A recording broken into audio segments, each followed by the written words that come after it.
હાલો everyone, મિત્રો આપણે ઉદાહરણ ગણતા હતા, બરાબર ને? ચેપ્ટર નંબર 1 ઉદાહરણના પહેલા લેક્ચરમાં 1 થી 4 ઉદાહરણ જોયા, બીજા લેક્ચરની અંદર 5 થી 7 ઉદાહરણ જોયા. આજે આપણે આગળ વધીએ ઉદાહરણ નંબર 8 થી. પણ મેં તમને કીધું છે એમ ટેક્સ્ટ બુક, કેલ્ક્યુલેટર અને તમે જેમાં લખો છો એ બુક તમારી પાસે હોવી જોઈએ. અહીંયાથી રકમ કહું ત્યારે ટેક્સ્ટ બુકમાં રકમ જોતા જજો, અને જ્યારે આખો દાખલો ગણાઈ જાય ત્યારે તમારે વિડીયોને પોઝ કરીને ઉતારી લેવાનો છે. ક્લિયર? ચાલો તો આજે આપણે આગળ વધીએ. ઉદાહરણ નંબર 1.8 જુઓ. ચાલો ઉદાહરણ નંબર 1.8. ઉદાહરણમાં કીધું છે એક ઇલેક્ટ્રોન 2 × 10⁴ ન્યૂટન પર કુલમના નિયમિત વિદ્યુત ક્ષેત્રમાં, ચાલો નિયમિત વિદ્યુત ક્ષેત્રનું મૂલ્ય આપ્યું છે 2 × 10⁴ ન્યૂટન પર કુલમ. 1.5 સેન્ટીમીટર જેટલા અંતરનું પતન પામે છે. એટલે નીચેની બાજુએ કેટલું અંતર કાપે છે ઇલેક્ટ્રોન? 1.5 સેન્ટીમીટર. એમાં ફેરવી દીધા મીટરમાં. ચાલો ઇલેક્ટ્રોનનો વિદ્યુત ભાર બોલો 1.6 × 10⁻⁹ કુલમ. ઇલેક્ટ્રોનનું દળ બોલો 9.1 10⁻31 કિલો. ઓકે, જો આ બધી રાશિઓ આવડતી હોવી જોઈએ, ઘણીવાર આપશે નહીં. જો આકૃતિ 1.13 એમાં દર્શાવેલું છે એ રીતે પતન પામે છે. ચાલો આકૃતિ 1.13 એની અંદર જો આવી કન્ડિશન છે, પહેલી આકૃતિ આપણને જે ક્ષેત્ર આપવામાં આવ્યું છે ને એ નિયમિત ક્ષેત્ર છે, અને ક્ષેત્રની દિશા કંઈક આ રીતે છે. ઓકે, ચાલો એટલે અહીંયા બધા પ્લસ ચાર્જ છે અને અહીંયા બધા માઇનસ ચાર્જ છે. આમાં એક ઇલેક્ટ્રોન પતન પામે છે, એટલે પેલા અહીંયાની અંદર એક ઇલેક્ટ્રોન છે એ પતન પામે છે ને આટલું અંતર કાપે છે નીચે. ઓકે, ચાલો ક્ષેત્રનું માન અચળ રાખીને તેની દિશા ઉલટાવવામાં આવે. મૂલ્ય આટલું જ રાખો, ક્ષેત્રની દિશા ઉલટાવી દો. એટલે હું બાજુમાં આકૃતિ બી દોરી દઉં છું, ધ્યાન આપજો. આકૃતિ બી બાજુમાં દોરી દઉં છું. ક્ષેત્રના મૂલ્યમાં કોઈ ચેન્જીસ નહીં, દિશા ઉલટાવો એટલે પ્લસ ઉપર માઇનસ નીચે. હવે ક્ષેત્ર આમ નીચે છે. ઓકે, ઉલટાવીને તેમાં એક પ્રોટોન આટલું પતન પામે છે. પેલા પ્રોટોન એટલે હું પ્લસ ઈ લખી શકું. આમાં પ્રોટોન આટલું પતન પામે એટલે તમે અહીંયા હું ચેન્જ કર્યું ખબર? જો ક્ષેત્ર અચળ એ અંતર આટલું જ કાપે છે. સર પ્રોટોનનો વિદ્યુત ભાર આટલો ચેન્જ થશે, ખાલી પ્રોટોનનું દળ. એટલે અહીંયા આપણે લખીએ પ્રોટોન માટે બાકીની બધી જ રાશિ સેમ, ખાલી પ્રોટોનનું દળ 1.67 10⁻27 કિલોગ્રામ. બાકીનું બધું સેમ છે. ક્ષેત્રની દિશા ઉલટાઈ દીધી. તો આ બંને કિસ્સામાં પતન માટે લાગતો સમય ગણો. ગુરુત્વની અસર હેઠળ મુક્ત પતન સાથેનો તફાવત જણાવો. રેડી? ગુરુત્વાકર્ષણની અસર હેઠળ મુક્ત પતન સાથેનો તફાવત જણાવો. ચાલો પહેલા અહીંયા આપણે કિસ્સામાં પતન ગણવાનું છે. ગુરુત્વની મુક્ત અસર હેઠળ તફાવત જણાવવાનો છે. તો જુઓ જરાક, ચાલો ધ્યાનથી સમજજો. પહેલો જ સવાલ, સર આ ઇલેક્ટ્રોન એટલે વિદ્યુત ભાર. જો એક ક્ષેત્રમાં પતન કરે તો તમને બધાને ખબર છે સર, કોઈ વિદ્યુત ભાર ક્ષેત્રમાં ગતિ કરે તો આપણે જાણીએ છીએ થિયરી પ્રમાણે કે સર એના પર બળ લાગે. એટલે હું લખું ઇલેક્ટ્રોન પર ક્ષેત્રની વિરુદ્ધ દિશામાં લાગતા બળનું માન. હું મૂલ્ય બોલું છું. બોલો ચાલો બળનું સૂત્ર. ક્ષેત્રના કારણે લાગે છે. બોલો F = Q × E. Q એટલે વિદ્યુત ભાર, ઇલેક્ટ્રોનનો વિદ્યુત ભાર E છે. F = QE આપણે ક્ષેત્રની થિયરીમાં સૂત્ર ભણ્યા હતા. બસ, તો Q = E એટલે E × E. એટલે સર આ ઇલેક્ટ્રોન પર આટલું બળ લાગ્યું. આપણે જાણીએ છીએ કોઈ પણ કણ પર બળ લાગે, ન્યૂટનનો બીજો નિયમ શું કહે? એ કણ પ્રવેગી ગતિ શરૂ કરશે. તો મારે જાણવું છે ઇલેક્ટ્રોનનો પ્રવેગ કેટલો થશે. ચાલો, તો આ ઇલેક્ટ્રોનનો પ્રવેગ મારે જાણવો છે. સર, પ્રવેગ જાણવા માટે કન્ડિશન ખબર તમને? F બરાબર ma. F બરાબર ma. પણ ઇલેક્ટ્રોન માટે છે એટલે ઇલેક્ટ્રોનનું દળ ને ઇલેક્ટ્રોનનો પ્રવેગ. તો બોલો ઇલેક્ટ્રોનનો પ્રવેગ શું થઈ ગયો? E into E by me. હવે હું એક સવાલ પૂછું. જો E એટલે 1.6 10 - 19, કેપિટલ E એટલે ક્ષેત્ર 2 × 10 - 4 ફિક્સ છે, me એટલે દળ 9.1 10 - 31. તમે જુઓ આ બધી કિંમત અચળ છે. આ એક કિંમત તમે ચેન્જ કરી શકો એમ છો? નહીં, કેમ કે ક્ષેત્ર આપણને આપી દીધું. E અને me તો ઓલરેડી અચળ છે. સર, આ બધું અચળ છે એટલે એનો મતલબ પ્રવેગ કેવો થયો? અચળ. તો મને એટલી ખબર પડી ગઈ કે સર આ ઇલેક્ટ્રોન અચળ પ્રવેગી ગતિ કરે છે. કેવી ગતિ કરે છે? અચળ પ્રવેગી. તો હું લખી શકું ઇલેક્ટ્રોનની ગતિ અચળ પ્રવેગી હોવાથી, બોલો, મુક્ત પતન માટે લાગતો સમય d બરાબર v0t પ્લસ 1/80². v0 બરાબર 0, તો d બરાબર 1/80². મેં અહીંયા ઇલેક્ટ્રોન માટે છે એટલે સંજ્ઞા બધે e કરું છું સાથે. ચાલો, તો આપણને સમય પૂછ્યો છે 2 ઉપર એટલે 2d a બરાબર te². તો te √2d બાય a. ચાલો, એ ની વેલ્યુ અહીંયા સમીકરણ 1 પરથી ત્યાં મૂકી દો. એટલે સમીકરણ 1 પરથી હું આવું લખી શકું √2d by a, 2d by ae. બોલો શું છે? e ઇન્ટુ e બાય છેદનો છેદ અંશમાં me. સમજ પડી વાતમાં? ચાલો, તો te મારે ગણવા છે. બોલો √2 d 1.5 10 - 2, me 9.1 10 - 31, e 1.6 10 - 19 ને કેપિટલ E 2 × 10⁴. સર, આ બધી જ વેલ્યુ તમારી પાસે છે. તમારીની કિંમત મૂકીને જાતે સાદુરૂપ આપવાનું, એટલી સેકન્ડ આપણને આન્સર મળે. દાખલામાં સમજ પડી? ફરીથી આટલી બાબત સમજી લો શોર્ટમાં. પહેલાં તો ક્ષેત્રમાં ઇલેક્ટ્રોન આવ્યો. ઇલેક્ટ્રોન વિદ્યુતભાર એટલે બળ લાગશે F બરાબર QE. બળ લાગ્યું એટલે પ્રવેગી ગતિ થઈ F બરાબર ma. પરથી એનો પ્રવેગ મળી ગયો. બધી વેલ્યુ જોઈ તો મને ખબર પડી કે સર આ પ્રવેગ તો અચળ છે. અને તમે જાણો છો અચળ પ્રવેગી ગતિ માટે મુક્ત પતનનું સૂત્ર, જેમાંથી તમને સમયનું ઇક્વેશન મળી ગયું. આ બધી રાશિ આપી છે. જો કિંમત મૂકો તો તમને ઇલેક્ટ્રોન માટે લાગતો સમય મળી જાય. તો હું તમને કન્ડિશન પૂછું. ચાલો, આ જ રીતે મારે પ્રોટોન માટે લખવું છે. આ જ રીતે મારે પ્રોટોન માટે લખવું છે. કરો તો સ્ટાર્ટ. અહીંયા Fp બરાબર E ઇન્ટુ E. સેમ મૂલ્ય જ છે ને, એટલે વિદ્યુતભાર તો પ્રોટોનનો આટલો જ છે 1.6. દળ બદલાય છે પણ આપણે પછી લઈએ. તો સર અહીંયા પ્રવેગ શું થઈ જશે પ્રોટોન માટે? ચાલો, તો પ્રોટોન માટેના પ્રવેગમાં ઇક્વેશન આવું થઈ ગયું AP E into E by MP. કેમ કે સર આ બે રાશિ તો પ્રોટોન માટે સેમ જ છે, ખાલી દળ બદલાય એટલે આવું થઈ ગયું. તો જો હું અહીંયા ચેન્જ કરું, આ સૂત્ર સેમ d બરાબર v0t પ્લસ 1/APTP². તો d બરાબર 1/APTP².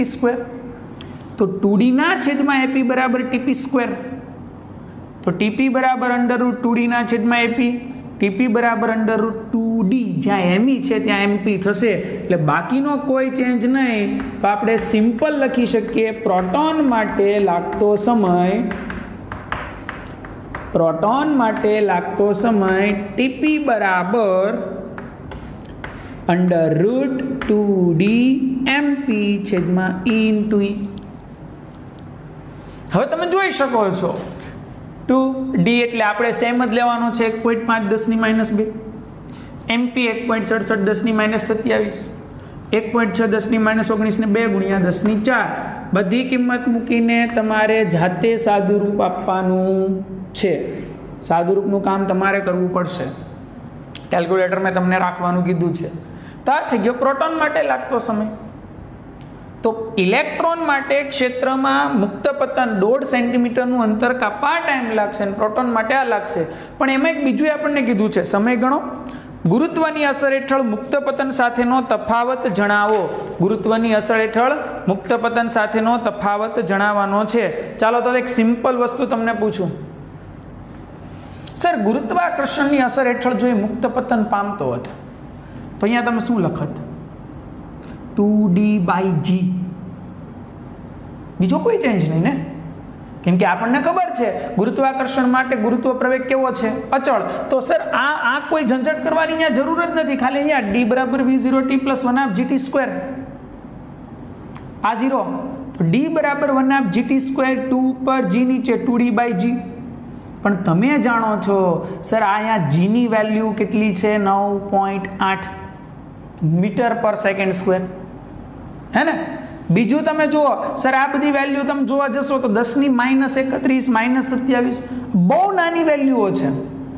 જ્યારે આ 9.8 ઘણી મોટી વેલ્યુ છે. એટલે એનો મતલબ એવો થઈ ગયો કે સર ગુરુત્વાકર્ષણની અસર હેઠળ જ્યારે ગતિ કરે ત્યારે ઝડપથી નીચે પહોંચશે.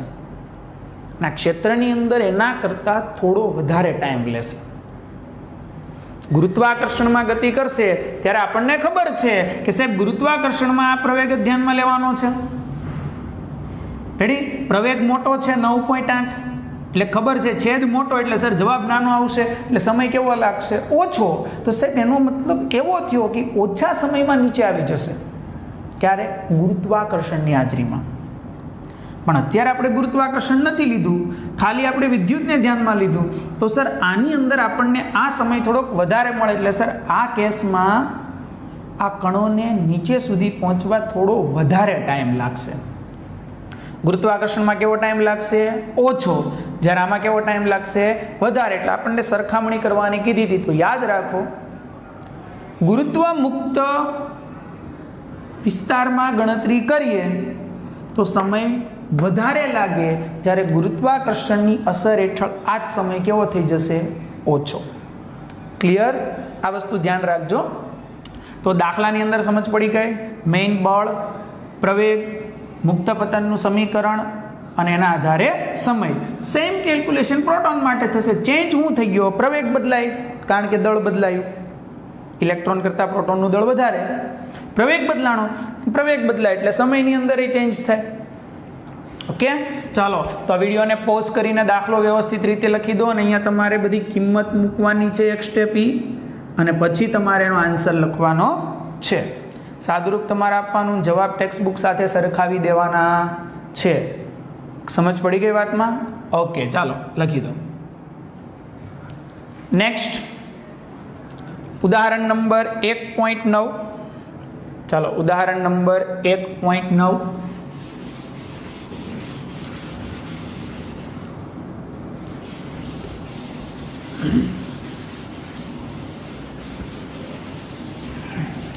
જો ચાલો ઉદાહરણ નંબર 1.9માં વિદ્યુત ક્ષેત્રની જરૂરિયાત છે. હવે વિદ્યુત ક્ષેત્રના એક્ઝામ્પલ સ્ટાર્ટ થાય છે.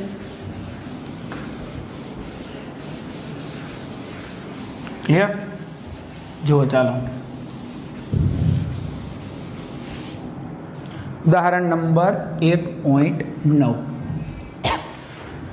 1.9માં કીધું છે 10⁻8 કુલમ અને -10⁻8 કુલમ મૂલ્યના બે બિંદુવત વિદ્યુતભાર અનુક્રમે Q1 અને Q2 એકબીજાથી 0.1 મીટર અંતરે મૂકેલા છે.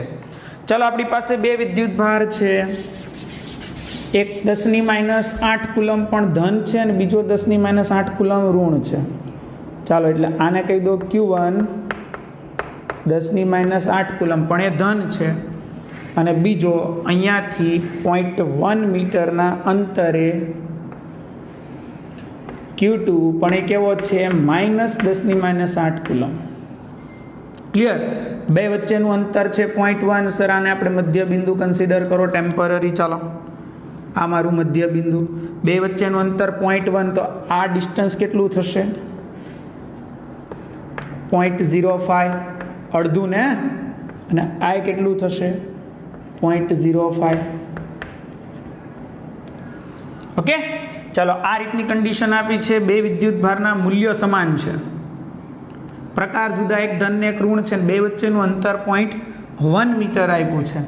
હવે તમને સવાલ પૂછો, આકૃતિ 1.14 એમાં દર્શાવેલ એ, બી અને સી બિંદુએ ક્ષેત્ર ગણો.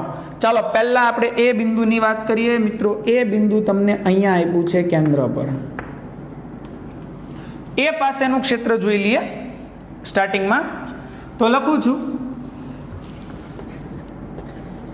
આકૃતિ પરથી એ બિંદુ આગળ ક્ષેત્ર. ચાલો અહીંયા ક્ષેત્ર જોઈએ છે.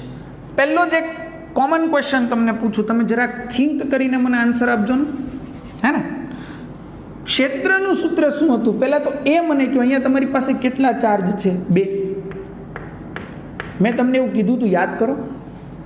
એક કરતાં વધારે વિદ્યુત ભાર હોય ને કોઈ બિંદુ આગળ ક્ષેત્ર પૂછે તો તમારે સંપાતપણાનો સિદ્ધાંત લેવો પડે. સેમ અહીંયા સંપાતપણાનો સિદ્ધાંત આપણે લેવો પડશે, કારણ કે મારી પાસે 2 ચાર્જ છે. અહીંયાનું પરિણામી ક્ષેત્ર જોતું હોય તો બંને વિદ્યુત ભાર વડે ઉત્પન્ન થતા ક્ષેત્રનો સદિશ સરવાળો લેવો પડશે. એટલે આના વડે જે ક્ષેત્ર ઉત્પન્ન થાય એ પ્લસ આના વડે જે ઉત્પન્ન થાય એ પણ દિશા સાથે સરવાળો લેવાનો છે. ક્લિયર?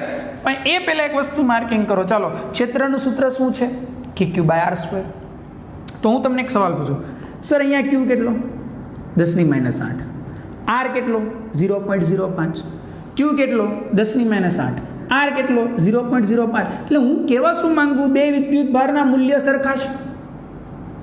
બે વિદ્યુત ભારથી એ બિંદુ સુધીનું અંતર એ સરખું છે. તો બે વિદ્યુત ભાર વડે એ બિંદુ આગળ ઉત્પન્ન થતા ક્ષેત્રના મૂલ્ય સરખા થશે. સમજાય છે? બંને વિદ્યુત ભારના મૂલ્ય સમાન, બંનેથી અંતરે સમાન, તો બંને વડે એ આગળ ઉત્પન્ન થતા ક્ષેત્રના મૂલ્ય સમાન થશે. એટલે હું અહીંયા સેન્ટેન્સ લખું છું, ધ્યાન આપજો. અહીં આપેલા બંને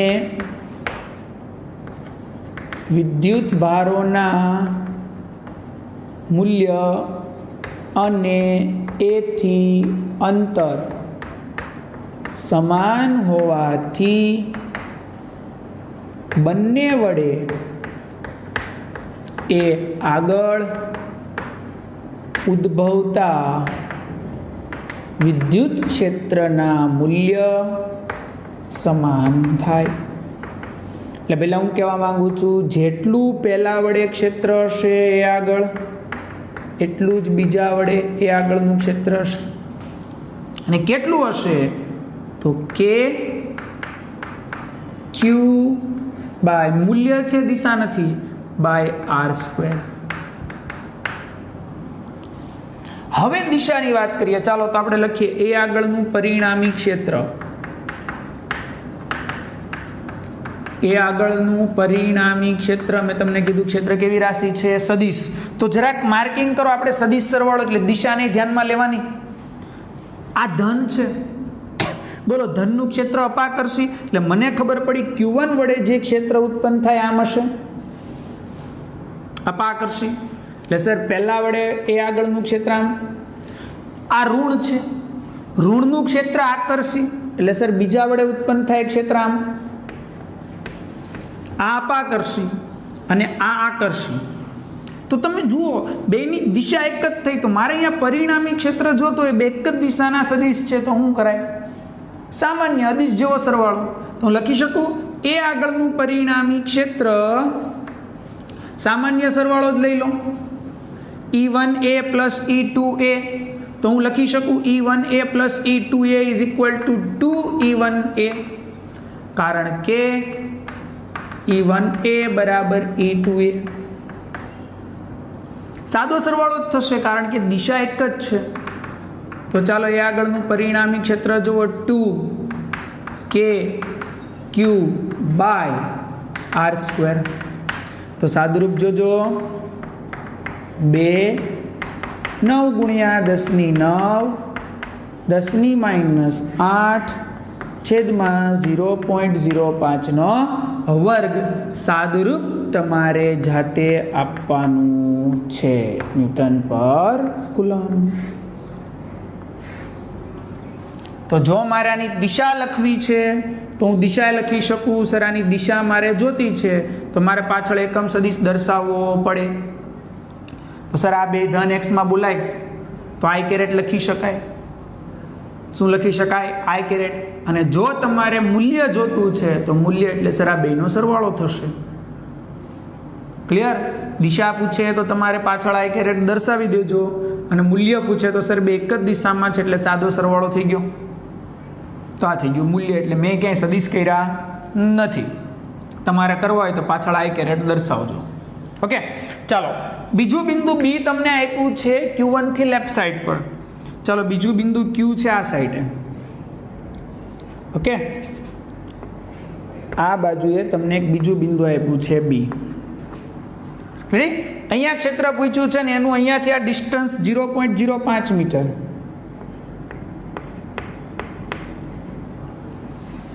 હવે મસ્ત વસ્તુ છે, ધ્યાન આપો. ચાલો સર આપણે હવે બી આગળનું ક્ષેત્ર નક્કી કરીએ. બી આગળનું પરિણામી વિદ્યુત ક્ષેત્ર. જોજો એક સરસ વસ્તુ કહું. બી આગળનું પરિણામી ક્ષેત્ર મારે જોઈએ છે, ક્ષેત્રનું મૂલ્ય મારે જાણવું છે. એક કામ કરો ને, આ ધનને, ધનનું ક્ષેત્ર અપાકર્ષી એટલે સર ધન વડે અહીંયા ક્ષેત્ર આમ હશે એટલે લખી શકું E1B આમ. આ ઋણ છે, ઋણનું ક્ષેત્ર આકર્ષી તો સર એને હું આમ દર્શાવી શકું. ઘણા કહેશે સર આ તીર મોટું કર્યું ને પેલું તીર નાનું કર્યું, આવું શું કામ? હવે સમજો ધ્યાનથી. ક્ષેત્ર અંતરના વર્ગના વ્યસ્ત પ્રમાણમાં છે. જુઓ અહીંથી અંતર નાનું, સર અંતર નાનું તો આ ક્ષેત્ર કેવું મોટું. અહીંથી અંતર મોટું, અંતર મોટું તો ક્ષેત્ર કેવું નાનું. એટલે યાદ રાખજો, બી આગળ પેલા વિદ્યુત ભાર વડે ઉત્પન્ન થતું ક્ષેત્ર મોટું હશે અને બીજા વિદ્યુત ભાર વડે ઉત્પન્ન થતું ક્ષેત્ર નાનું હશે.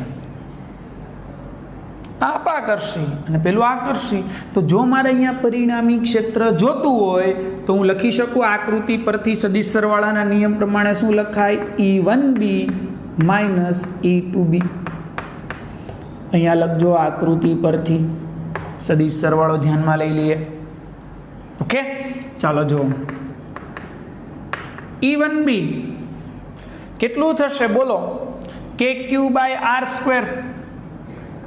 KQ by R square minus E2B KQ. હા, જો ઘણા આવશે પાછા સર વિદ્યુત ભાર -10⁻8 છે ને તો તમે કેમ પ્લસ લખો? એટલે ગુગા હું લખું છું મૂલ્ય.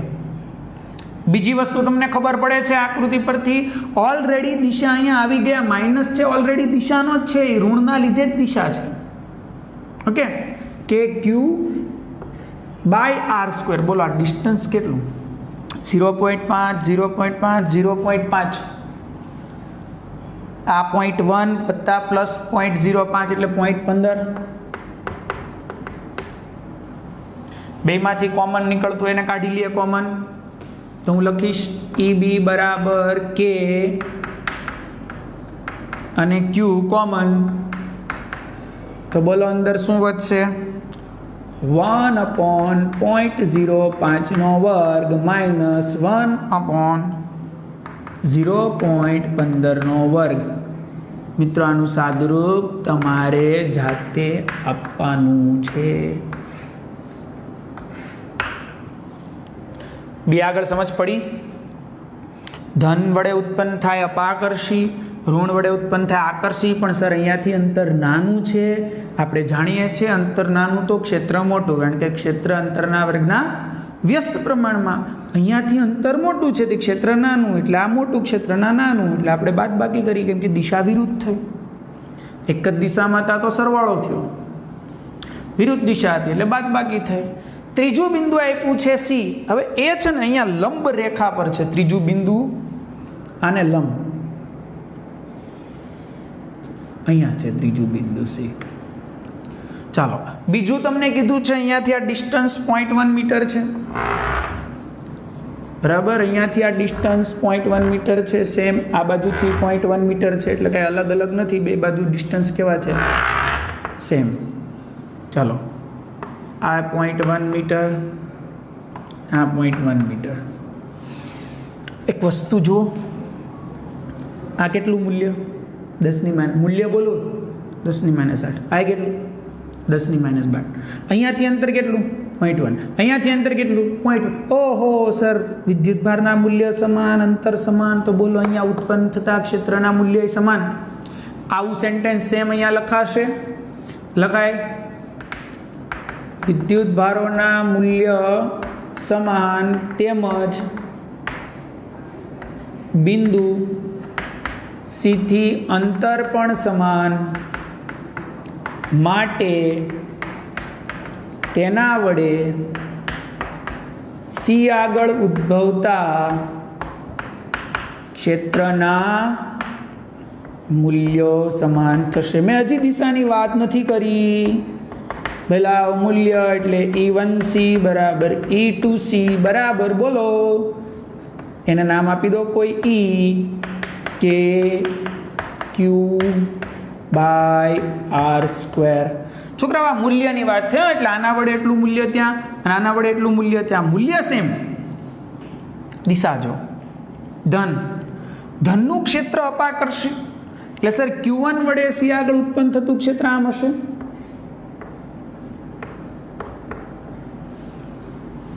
ઋણનું ક્ષેત્ર આકર્ષી, ઋણનું ક્ષેત્ર આકર્ષી E1C ને E2C. સમજાય છે ને વાત? ચાલો E1C અને E2C આપણે લખી તો દીધા સર, એની સાથે કોઈ પ્રોબ્લેમ નથી. મને અહીંયા પરિણામી જોઈએ છે, પરિણામી ક્ષેત્ર જોઈએ છે. એક સરસ મજાની વસ્તુ શીખવાડું, ચાલો ધ્યાન આપજો. હવે સર હું જો અહીંયા યામાક્સ પદ્ધતિ વિચારી લઉં, ટેમ્પરરી, તું ભેજામાં રાખ એક મુદ્દો, તને આવડી જશે. જો આ 60 ઘણા કહે કેમ 0.1 સર આ સમબાજુ થઈ ગયો, સમબાજુ થઈ ગયો એટલે આ 60 સર આ 60 ના સમજાયું? આ કેટલો થઈ ગયો 60, સમબાજુ ત્રિકોણ થયો ભાઈ. ચાલ આ 60 થઈ ગયો. જો હું યામાક્સ પદ્ધતિ દોરું છું, આની થોડુંક લંબાઈ દે આગળ, ચાલો મજા આવશે. જોતા જજો, આ લાઈન અહીંયા છે, આ 60 થયું. સર આ 60 એટલે બે બાજુ 30 બોલાય. સમજતા જજો જરાક ધ્યાનથી. આ ખૂણો 30, યસ આ ખૂણો 30. ઓહો સર આ 30 તો આ 30. મજા આવી. સર E1C ના બે ઘટક પડે, E1C cos 30, E1C sin 30. ન પડી, પડી. આ 30 તો આ 30 શું કામ થયા કે પેલા મને?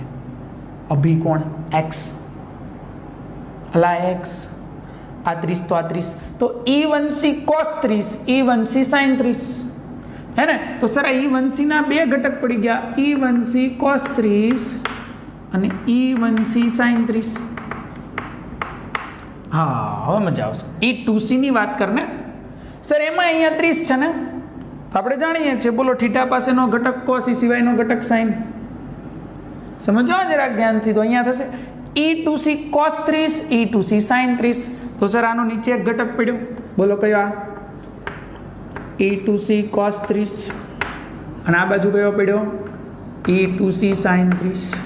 હા હા હા સર મજા આવી. જો ચાલુ E1C ને E2C ના મૂલ્ય હરખા, I cos 30 I cos 30, દિશા પરસ્પર વિરુદ્ધ. તો સર એનો મતલબ એવો છે કોસ ઘટક એકબીજાની અસર નાબૂદ કરી. તો લખાય સી બિંદુ આગળ બંને ક્ષેત્રના કોસ ઘટકો એકબીજાની અસર નાબૂદ કરતા હોવાથી બોલો સી આગળ પરિણામી ક્ષેત્ર. જો બેયના સાઈન એક જ દિશામાં, તો એક જ દિશામાં જ સાદો સરવાળો કરાય તો શું થઈ ગયું બોલો? E1c sin 30 plus E2c sin 30 cos ઘટક એકબીજાની અસર નાબૂદ કરી. આ બે કિસ્સામાં સરવાળો થઈ ગયો. પણ E1c બરાબર E2c બરાબર તો બોલાય E sin 30 plus E sin 30 is equal to 2E sin 30. ની વેલ્યુ શું છે કે 10⁻8 0.1 નો વર્ગ ને sin 30 બધા જાણો છો √3/2. બોલો ચાલો આ બધાની કિંમત મૂકતા આવડશે? 9 × 10⁹ બાકીની તો આપી છે. ઘણા કહેશે √3 નું શું કરવાનું? 1.73 લઈ લો. 2 9 × 10⁹ 10⁻8 1.73 ભાગ્યા 0.1 0.1 અને 2.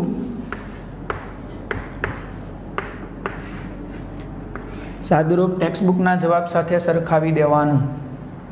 દાખલામાં સમજ પડી? 3 બિંદુએ ક્ષેત્ર પૂછ્યું A, B અને C. એ આગળ જોયું સર આ જેટલું મૂલ્ય એટલું જ આ મૂલ્ય, અહીંથી જેટલું અંતર એટલું જ અંતર, એટલે બે વડે ક્ષેત્રના મૂલ્ય સરખા. જેટલું 1 હશે એટલું 2 હશે. હવે દિશા જોઈ લે સર, ધન અપાકર્ષી ઋણાકર્ષી એક જ દિશામાં, એટલે સાદો સરવાળો. અહીંયાની વાત કરું સર, અહીંયા જુઓ તો ધન વડે ઉત્પન્ન થતું ક્ષેત્ર અપાકર્ષી, પણ અંતર નાનું એટલે ક્ષેત્ર મોટું. ઋણ વડે ક્ષેત્ર નાનું કારણ કે અંતર મોટું. તો અહીંયા વિરુદ્ધ દિશા એટલે બાદબાકી. અહીંયા ઝંઝટ હતી સર, અહીંયા બે મૂલ્ય સમાન થશે કેમ કે અંતર અને વિદ્યુતભાર સરખા છે. પણ જોવા જાવ તો સર આ સદિશ એક પરિમાણમાં નથી, દ્વિમાં છે બે. તો આના ઘટકો પાડો. ખૂણા કેમ લેવાના ખાસ જોઈ લેજો. 30 30 સમબાજુ છે એટલે એમાં જોયું કોસ ઘટક એકબીજાની અસર નાબૂદ કરે. સાઈન વધ્યા તો સાઈનનો સરવાળો લીધો એટલે એનું મૂલ્ય મળી ગયું. ક્લિયર? ઓકે. તો આ વિડીયોને પોઝ કરીને આખું ઉદાહરણ મસ્ત રીતે ઉતારી દો. પછી આપણે ગણીએ ઉદાહરણ નંબર 1.10. ચાલો.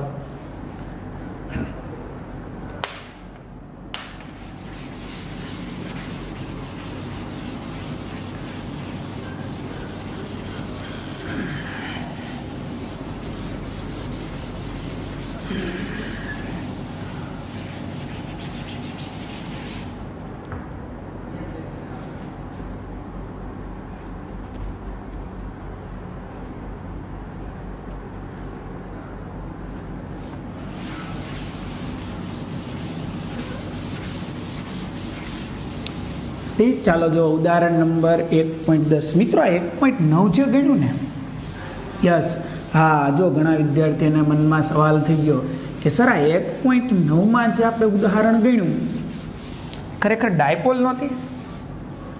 હતી ને? હે ને? કેમ ડાયપોલ હતી? 10⁻8 -10⁻8 સમાન મૂલ્યના વિજાતીય અને બે વચ્ચે અંતર છે. વાત સાચી છે તમારી. ડાયપોલ હતી. તો ઘણાને એવો સવાલ થાય સર આપણે ડાયપોલના સૂત્રો વાપરીએ તો કંઈ પ્રોબ્લેમ કંઈ નથી, પણ એ બિંદુ આગળ ડાયપોલના સૂત્ર ન વપરાય. કારણ આપશો કોઈ? એ બિંદુ આગળ આપણે ડાયપોલનું સૂત્ર નહીં વાપરીએ. થિંક કરજો. બી આગળ સી આગળ ડાયપોલના સૂત્ર વાપરીને સાદુરૂપ આપો, મને કોઈ પ્રોબ્લેમ નથી. પણ ધ્યાન રાખજો એ સૂત્ર લખો ને ત્યારે પેલું છેલ્લું સ્ટેપ ન લખતા. અક્ષ પર કયું લેજો? 2kpz/z² - a²². શું કામ? કારણ કે આ 0.1 છે ને આ 0.05 છે, એટલે આની સાપેક્ષે આને અવગણી ન શકાય. કારણ કે સર આનું અડધું છે, 50% અંતર તો થોડું અવગણાય યાર. નાનું હોય તો અવગણાય, આ થોડું નાનું થાય. એટલે અહીંયા તમે બી બિંદુ આગળ 2kpz/z² - a² થી મેળવી શકો. સી બિંદુ આગળ -kp/y² + a²3/2 થી મેળવી શકાય. જાતે પ્રયત્ન કરી જુઓ, મળશે જવાબ. કંઈ ખોટું નથી, પણ સાદુરૂપ થોડાક વિસ્તૃત થશે. સાદુરૂપ આવડતા હોય તો હું તો કહું શોર્ટકટ રીતે જ કરજો. રેડી? મેં તમને અત્યારે ક્ષેત્રની રીતે સદીશોને લઈને ગણાવ્યું. તમે ડાયપોલની અક્ષ પર બી બિંદુ આગળ ડાયપોલની અક્ષ પરનું સૂત્ર વાપરો, સી આગળ ડાયપોલની વિષુવરેખાનું સૂત્ર વાપરો, ગણાય. રેડી? અક્ષ પર કયું સૂત્ર લેજો? 2kpz/z² - a². સી આગળ કયું? kp/y² + a²3/2. એ આગળ વાપરતા નહીં. કારણ કે સર એ ડાયપોલનું મધ્ય બિંદુ છે. શું છે એ ડાયપોલનું મધ્ય બિંદુ? ને આપણે જાણીએ છીએ સર આખી થિયરી ભણ્યામાં બધા અંતર ક્યાંથી માપતા હતા? ડાયપોલના મધ્ય બિંદુથી. એટલે ત્યાં સૂત્ર એ વાપરતા નહીં. બાકી બી અને સી આગળ સૂત્ર વાપરો, તમને જવાબ મળશે. સાદુરૂપ આવડવું જોઈએ, હે ને? એ રીતે દાખલો ગણો તો ખોટો નથી. તો આવી જ ડાયપોલનો તમે જો ઉદાહરણ નંબર 1.10 આપ્યું, એને આપણે સૂત્રની મદદથી ગણીએ. ચાલો જુઓ, ટેક્સ્ટ બુકની અંદર રકમમાં ધ્યાન આપો. ઉદાહરણ નંબર 1.10. બે વિદ્યુત ભાર ±10 માઇક્રોકુલમ એકબીજાથી 5 mm ના અંતરે છે. ચાલો, બે વિદ્યુત ભાર આપ્યા છે. આ +10 માઇક્રોકુલમ -10, બે વચ્ચેનું ડિસ્ટન્સ ભેલાવ આપ્યું છે 5 મિલીમીટર. ચાલો, બહુ નાનું અંતર ક્યાં સર થઈ ગયા ને ડાયપોલ? સમાન મૂલ્યના વિજાતીય અને એકબીજાથી પરિમિત અંતરે. તો આ ડાયપોલની અક્ષ પર કેન્દ્રથી 15 સેમી દૂર, ચાલો આ કેન્દ્ર લઈ લો. રેડી? કેન્દ્રથી 15 સેમી દૂર. શબ્દ સાંભળજો ભાઈ, કેન્દ્રથી 15 સેમી દૂર એટલે આ કેન્દ્ર જ છે ને. કેન્દ્રથી 15 સેન્ટીમીટર દૂર અહીંયા. ચાલો, ઓ ભાઈ જોની 15 સેમી 5 mm કરતાં ઘણું મોટું. યસ. તો આ બિંદુએ અને સેમ ઓ માંથી પસાર થતી લંબ રેખા એટલે વિષુવ રેખા પર 15 સેમી દૂર ક્યુ બિંદુએ ક્ષેત્ર શોધો. લંબનું આપણે પછી કરીએ, પહેલા આ જોઈ લો ને. ચાલો, પહેલો જ મુદ્દો, આકૃતિ પરથી ડાયપોલ માટે બોલો, ડાયપોલની અક્ષને ઝેડ કન્સિડર કરો. ચાલો, આ ડાયપોલની અક્ષ છે સમજો, અને નામ આપી દો કોઈ ઝેડ અક્ષ. પણ તમે જુઓ, Z is very greater than A હોવાથી, કારણ કે સર 5 mm ની સાપેક્ષે 15 સેમી ઘણું મોટું.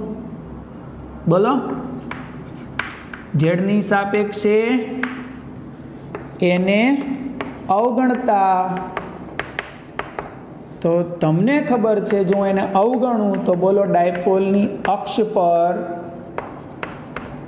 વિદ્યુત ક્ષેત્રનું સૂત્ર શું થાય? યસ, સદીશ લખો હોય તો લખજો. 2kp/z³ × p². તમને ખબર ને, આ ડિસ્ટન્સ મારા માટે ઝેડ થઈ ગયું, કેન્દ્રથી માપેલું અંતર. ઝેડ એટલે શું? ડાયપોલના કેન્દ્રથી આપેલા બિંદુ સુધીનું અંતર. ચાલો સાદુરૂપ જુઓ કે પીનું સૂત્ર q × 2a. આ 5 mm મારા માટે 2a થાય અને 15 સેમી મારા માટે z થાય /z³ × p². સાદુરૂપમાં ધ્યાન રાખજો બિલાવ. બોલો, 2 9 × 10⁹ ક્યુની વેલ્યુ 10 માઇક્રોકુલમ. ભાઈ માઇક્રોકુલમ એટલે -6 લેખા. × 2a 5 મિલીમીટર. મિલીમીટરના મીટર કર્યા 10⁻³ છેદમાં ઝેડ છે 15 સેન્ટીમીટર. સેન્ટીમીટરના મીટર એટલે 10⁻², એનો ક્યુબ p². ઓકે, હવે તો તમારી પાસે કેલ્ક્યુલેટર છે જ, જાતે સાદુરૂપ આપી દો એટલે તમને જવાબ મળી ગયો કે સાહેબ પી બિંદુ પાસેનું ક્ષેત્ર આટલું હશે. અહીંયા તમે શું કામ આ સિમ્પલ રીત કરી શકી? તો સર અહીંયા આપણને ખબર પડી ગઈ કે જે કેન્દ્રથી બિંદુ સુધીનું ડિસ્ટન્સ છે એ ડાયપોલના અંતરની સાપેક્ષે ઘણું મોટું છે. 5 mm કરતાં 15 સેમી ઘણું મોટું, એટલે તમે 5 mm ને અવગણો એટલે ડાયરેક્ટ આ સૂત્ર લખાય. ચાલો, સેમ બીજું બિંદુ ક્યાં આપ્યું છે? ઓ ને લંબ અને ઓ થી 15 સેમી દૂર. ચાલો, એટલે આ ડાયપોલ અહીંયા +10 માઇક્રોકુલમ -10 માઇક્રોકુલમ. છોકરાઓ ડાયપોલના અંતરને 2a બોલાય જે 5 મિલીમીટર. આ એનું કેન્દ્રથી 15 સેન્ટીમીટર દૂર આપણે વિષુવરેખા એટલે આને y ગણો. અહીંયા બિંદુ Q છે, અહીંયા ક્ષેત્ર પૂછ્યું, સેમ કન્ડિશન લખી દો. અહીં ડાયપોલ માટે બોલો y is very greater than a હોવાથી વિષુવરેખા પર વિદ્યુત ક્ષેત્ર, ચાલો પૂરો થઈ ગયો દાખલો. કેમ ખબર પડશે? -kp/y³ p caret -p caret દિશા છે. ખાલી મૂલ્ય પૂછે તો kp/y³. ચાલો p ની કિંમત બોલો. p ની કિંમત q × 2a. q × 2a. ચાલો એમાં કિંમત મૂકીને સાદું રૂપ આપીએ. ફરમાવો. 9 × 10⁹. q ની વેલ્યુ 10 માઇક્રોકુલમ. 2a 5 millimetre. ભાઈ મિલીમીટરના મીટર કર્યા, બધું એસઆઈમાં ફેરવીને જ ગણજો. y નો ઘન 15 સેન્ટીમીટર. 15 સેન્ટીમીટરના મીટર. અને જો બીજી વસ્તુ શીખવાડો. હા, તમે જો આનું સાદું રૂપ આપો એટલે તમને જવાબ મળી જશે. -p કેરેટ ન્યૂટન પર કુલમ. -p કેરેટ દિશા છે, અંદર જે આન્સર મળે એ મૂલ્ય છે. આને જો તમારા વિષુવરેખા પર બહુ મોટું ન ગણવું હોય ને તો હું શોર્ટકટ શીખવાડું. સાંભળો. કે ન્યાય છે સર, આ p સેમ જ છે કેમ કે q 10, 2a 5 mm. z કેટલો છે અહીંયા? z 15. તો સર એમાં y 15 જ છે. જુઓ ને ગુબાવ હે ને. તો સર આ પાછળનું પદ ત્યાં સેમ છે, અહીંયા ખાલી 2 ગુણાયેલા છે. એટલે એનો મતલબ સર આ જે જવાબ મળ્યો એના કરતાં જવાબ કેવો હોય? અડધો. તો અહીંયા જે જવાબ આવ્યો એના ભાગ્યા 2 કરો એટલે ડાયરેક્ટ જવાબ. દાખલામાં ન કરતો. આ 2 કે 3 માર્કમાં પૂછે તો સ્ટેપ જોઈ બધા. MCQમાં પૂછાય તો અક્ષની ગણતરી કરી નાખો. વિષુવરેખામાં જુઓ ડાયપોલીની છે સર, અહીંયા જેમ z 15 તેમ y 15, અંતર સેમ છે. તો આપણને ખબર છે જ્યારે આવી કન્ડિશન હોય વેરી ગ્રેટર ધેન વાળી, ત્યારે વિષુવરેખા પરનું ક્ષેત્ર અક્ષ કરતાં અડધું હોય. વિષુવરેખા પર અડધું. તો અહીંયા જે જવાબ મળ્યો હોય એનો અડધો કરી નાખો એટલે વિષુવરેખાનો જવાબ ડાયરેક્ટ મળી જાય. ગણતરીની જરૂર જ ન પડે. પણ બોર્ડમાં પૂછાય તો ગણતરી કરવી પડશે. દાખલામાં સમજ પડી? અહીંયા આ સૂત્ર શું કામ લખાણા? 5 mm કરતાં 15 સેમી તો ઘણું મોટું ડિસ્ટન્સ છે એટલે આ સૂત્ર લખાણા. વાત સમજાઈ ગઈ? ઓકે. તો દાખલો વ્યવસ્થિત વિડીયોને પોઝ કરીને ઉતારી દો. સાદું રૂપ બધા દાખલાના આપજો. ચોપડીમાં જે જવાબ છે એની સાથે એકવાર મેચ કરજો કે જવાબ તમારો આવ્યો કે નહીં. સમજ પડી ગઈ વાતમાં? તો આ થઈ ગયું 10. ટોટલ 13 ઉદાહરણ છે. બાકીના 3 એક્ઝામ્પલ આપણે નેક્સ્ટ લેક્ચરની અંદર ગણીશું. Thank you.